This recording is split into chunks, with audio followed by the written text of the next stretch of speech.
GM വന്നിട്ട് മാനേജറെ പദവിയിൽ മാനേജറെ താഴേക്ക് ഇറങ്ങാൻ പാടില്ല. GM മാനേജറോട് മാത്രമേ കാര്യങ്ങൾ സംസാരിക്കാൻ പാടുള്ളൂ.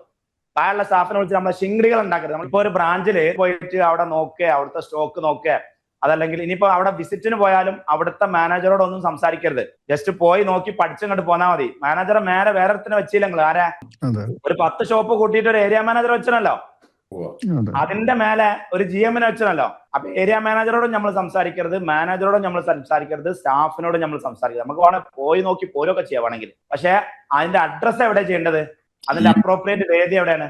നിങ്ങളുടെ തൊട്ട താഴെ ആരാണോ ഉള്ളത്, ആ GM ആയിരിക്കും, ഒരു ഓപ്പറേഷൻ മാനേജർ ആയിരിക്കും, ആരാണ്ടാവും, അയാളോടെ നമ്മൾ സംസാരിക്കാവൂ. എത്രത്തോളം നമ്മൾ അയാളോട് സംസാരിക്കുന്നോ അതിന്റെ താഴെയുള്ള ആളുകൾക്കൊക്കെ നിലയും വില ഉണ്ടാവും.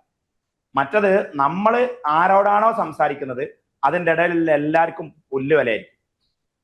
നമ്മൾ ആരോടാണോ സംസാരിക്കുന്നത് അതിന്റെ ഇടയിലുള്ള എല്ലാവർക്കും പുല്ലുവിലയായിരിക്കും ഓർഗനൈസേഷനിൽ. ഓലൊക്കെ പിരിച്ചുവിട്ടാൽ വെറുതെ സാലറി വേസ്റ്റ് ആക്കണ്ട. അപ്പൊ ഏതായാലും നിങ്ങൾ എടുക്കണ്ടേ.